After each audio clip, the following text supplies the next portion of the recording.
Hai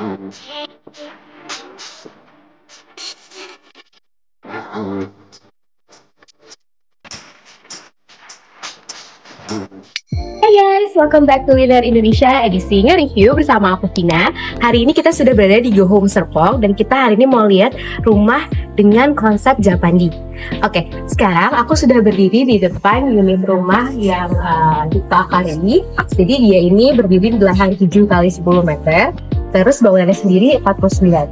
Nah, tapi kalau kita lihat di depan, memang ini kelihatannya hanya rumah one floor ya, satu lantai. Tapi kalau kita masuk dalam lagi, ini sebenarnya 1,5 lantai. Ini nggak kelihatan ya? Oke.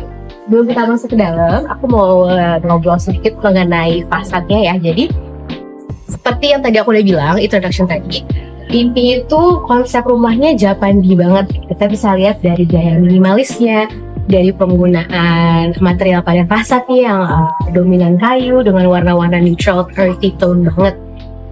Terus ini juga kita lihat atapnya itu dia miring ke samping, jadi katanya dia menutupi area lantai duanya.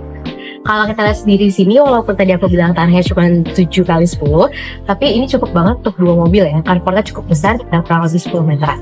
Jadi dia ke belakangnya 7 meter. Ini juga ada space untuk taman kecil dengan konsep bonsai gitu ya, kita lihat di pohon bonsai, terus rumput juga, dan ada taman kering. Dan ini kita lihat di sini dia ada naruh box untuk utility listrik dan lain-lain. Jadi ini benar-benar konsepnya Japandi banget. Pas ke dalam yuk, kita lihat dalamnya.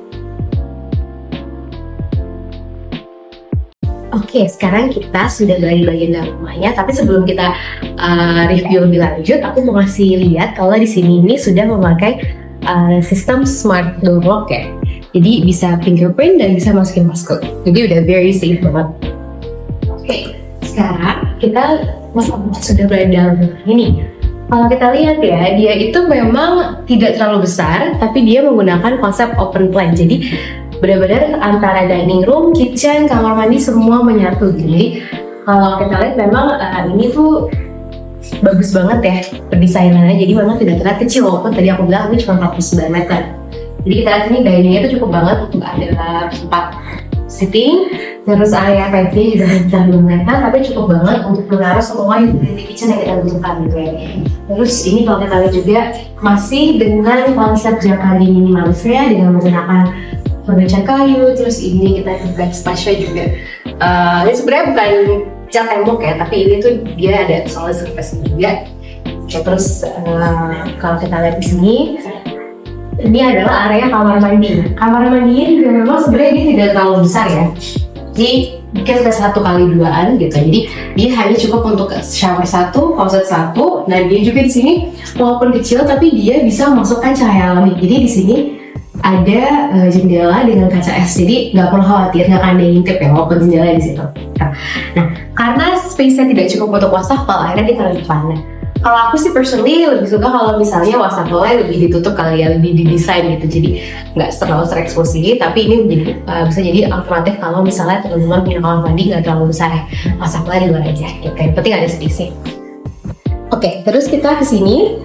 Ini adalah tamannya ya, taman badminton. Jadi walaupun rumah itu kecil, hanya luas tanggal 70, tapi kalau bisa itu tetap ada courtyard, inner courtyard kecil gitu. Jadi memang fungsinya adalah memasukkan cahaya alami, udara alami. Jadi rumah itu tidak akan terasa sumpah. Nah, ini area sedikit sini taman kering, tapi aku yakin ini tuh bisa banget menjadi area service seperti laundry, tergantung kebutuhan tubuh seperti apa. Jadi nanti kalau kita lihat ya, ini dia tetap ada cross ventilation, jadi dia bisa masuk dari sini, exchange ke depan. Jendelanya dekat dengan pantry. Ini bagus banget ya, jadi nanti kalau habis masak-masak, dia tuh bisa langsung baunya keluar gitu. Oke, next area di sini adalah kamar masternya ya.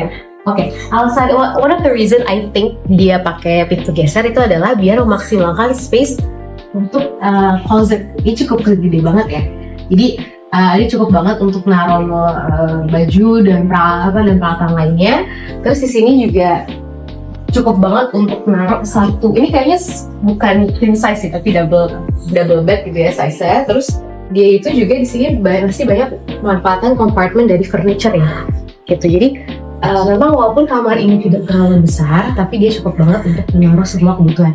Dan kalau kita lihat sendiri, dia masih kental dengan menggunakan konsep Japaninya ya, dengan konsep furniture kayunya juga tone-nya yang lebih tone. Terus kalau kita lihat di atas, dia itu ada indirect lighting. Jadi dia menciptakan sebuah ambience kamar yang terasa hangat dan nyaman gitu. Nah, ini di sini aku rasa dia adalah sebuah ruangan transisi ya. Jadi kayak tadi kita bilang, kalau teman-teman lihat dari atas nih, ini tuh sebenarnya kamar. Jadi 1,5 lantai gitu. Jadi memang dia juga besar banget, tapi cukup untuk satu kamar lagi. Jadi ini adalah aku rasa sebuah ruangan transisi multi-function gitu ya. Jadi memang dari tadi Arin notice, kok TV-nya nggak ada? Mungkin TV-nya bisa nggak di sini gitu. Ini bisa jadi ruang study, dan aku lihat di sini juga dia banyak banget nih memanfaatkan custom furniture-nya. Jadi dia itu di sini bisa menaruh laci-laci untuk misalnya sepatu atau barang-barang gitu ya, ventilation banyak ya. Terus tangganya sendiri pun, tangga naik atasnya ini itu sudah ada compartment bawah tangga. Jadi benar-benar di sini kalau kita lihat itu banyak banget ruang yang bisa digunakan sebagai compartment. Dan di sini juga ini tuh mungkin bisa dimanfaatkan untuk teman-teman kalau yang ada WFH atau belajar gitu. Jadi kalau dari kalian di situ, dia juga bisa masukkan tempat untuk misalnya itu ada hanger untuk baju atau semacamnya. Jadi benar-benar kalau mendesain rumah dengan konsep Japandi itu, bagaimana memaksimalkan space yang minimal, itu kuncinya. Dan menurut aku rumah ini memanfaatkan konsep itu dengan baik. Oke, kita atas yuk. Nah, ini lucu sih kalau kita lihat tangganya ini dia setengah-setengah. Jadi setengah finish dengan HPL kayu, setengahnya lagi beton exhaust. Nah, ini dia udah cukup safety ya. Maksudnya ini sebagai railing itu sebenarnya udah cukup, dia ada besi hollow bundar gitu ya. Jadi cukup banget untuk menjaga safety gitu.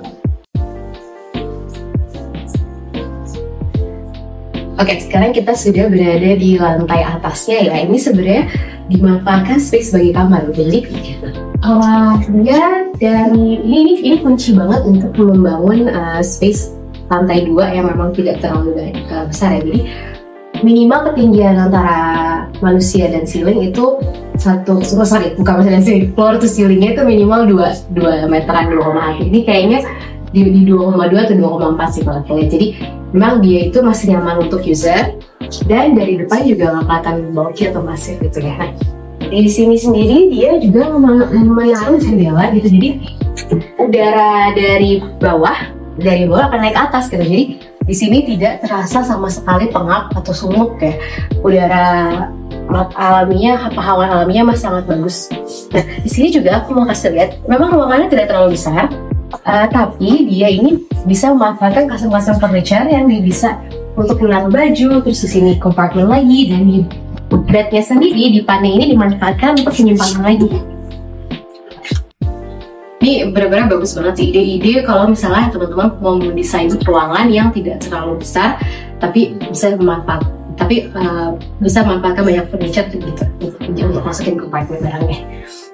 Kalau lihat konsepnya sendiri di sini lucu ya, dia itu ada perpaduan antara beton exposed, tapi aku rasa ini bukan beneran ya, kayaknya ini lapis HPL yang motif beton. Terus ini juga dia menggunakan partition kayu, jadi permainannya benar-benar Japandi banget gitu, dari eksterior sampai interiornya sampai konsep rumahnya sampai down to furniture. Jadi benar-benar real Japandi sih kalau aku lihat.